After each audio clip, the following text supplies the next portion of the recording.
Hello everyone, and welcome to this flight of Sankofa that takes us to the date of April 18, 1980, the date of the official independence of Zimbabwe.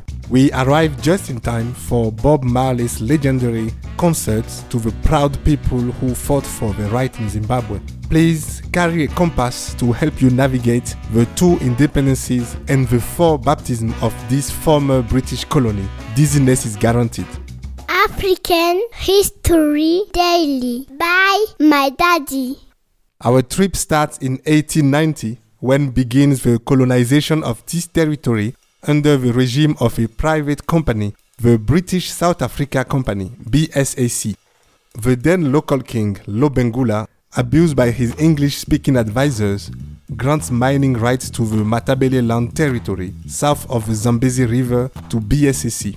BSAC then named them as a tribute to its owner, Cecil Rhodes, dividing them into three territories: Northern Rhodesia, which will become Zambia, Southern Rhodesia to become Zimbabwe, and Nyasaland, the future Malawi. The history of BSAC is closely linked to that of the colonial mining in this region, and it will last more than 80 years. Then we move into 1923. And we, the people of this territory, are no more owned by BSAC. We are now British citizens because Southern Rhodesia became a direct colony of the British Crown. The goal is to transform this country, whose white population is significantly larger than the two other territories of the BSAC, into a state comparable to the Union of South Africa. A segregationist regime is officially established, resulting in one of the most glaring income disparities in the world between black and white. The annual income of black was $31 against $1,200 for the white Rhodesian in a country which had one white for 13 black. But this transplant to the British Crown does not take, and the black majority claims autonomy. Then the British colonies finds a way to curb the nationalist aspiration of the blacks. The colonies create an administrative and economic union of its colonies in Southern Africa under the control of a federal government. So after being British citizen, here we are now citizen of the Federation of Rhodesia and Nyasaland in this year of 1953. And as immediate result, three political parties will see the light in Southern Rhodesia only: the Zimbabwe African People Union, Joshua Nkomo's ZAPU, the Zimbabwean African National Union, Robert Mugabe's ZANU, and the White Rhodesian Front, which won the Southern Rhodesia general election. By end of 1963, this federation was dissolved. The United Kingdom then began to consider independence, which greatly displeased the white of Southern Rhodesia. Ian Smith, then Prime Minister, decided to declare unilaterally in 1965 the autonomy of his territory. So our citizenship now has changed again to be black citizen from an illegally independent country in which 7% of the white hold 49% of the land. The United Kingdom protests against Ian Smith. In vain. Then it relies on the UN, which imposes sanctions. But the richness of the rare metals in the Rhodesian subsoil are too attractive, and states such as South Africa, Portugal, Israel, and the United States bypass these sanctions cheerfully. The black majority intensify their guerrilla activities, which culminated in Joshua Nkomo's guerrilla shooting down an Air Rhodesia plane with 59 people on board in 1978. Fear then changed sides, and an agreement is finally reached with the so-called moderate nationalists to organize the first multiracial elections.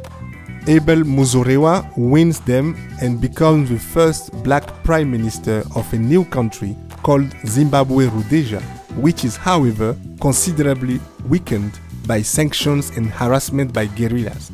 Since 1975, the net migration rate of the white population has even become negative. It was in this tense context that inclusive negotiation began in September 1979, leading to an agreement for new elections to be held in 1980. They were won by the most radical party, Robert Mugabe's ZANU, who became then Prime Minister. Under the wire, he finds an agreement in the night with the white minority who was already preparing a coup d'etat. On the 18th of April 1980, former Southern Rhodesia gained independence again under a new name of Zimbabwe, the fourth and last name of this territory, where we are eventually full citizen, with the first black president, Canaan Banana, and his prime minister, Robert Mugabe. The new government raised wages and implemented a new social policy. The cities were renamed or respelled, like Salisbury, which became Harare. My African cliché of this day is a vestige of colonization. I mean, the name that some African cities still carry, causing them to continue to perpetuate their own denial, the denial of their own identity. It is as if France was to bear a name chosen under German occupation during the Second World War.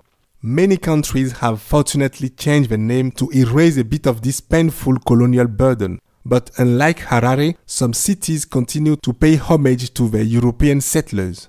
The small village of Ntamo, for example, renamed Brazzaville by explorer Savorgnan de Brazza, has never recovered its original name. Fortunately, its twin city on the other side of the river recovered its real name, Kinshasa, originally Nshasha, erasing from the maps Leopoldville, which paid tribute to Leopold II, King of Belgium, a man who never stepped his foot in Congo, but whose abuses there have horrified his own people. On this note, I leave you the joys of renaming those African cities that need it, to leave behind us these colonial clichés in which, in those days, you could have traveled from Salisbury to Leopoldville with stops in Brazzaville and Albertville, whilst being on the same African territory. See you next week on the Sankofa flight, which doesn't have a colonial name, of course, and which is not ready to change. Thank you and have a good week.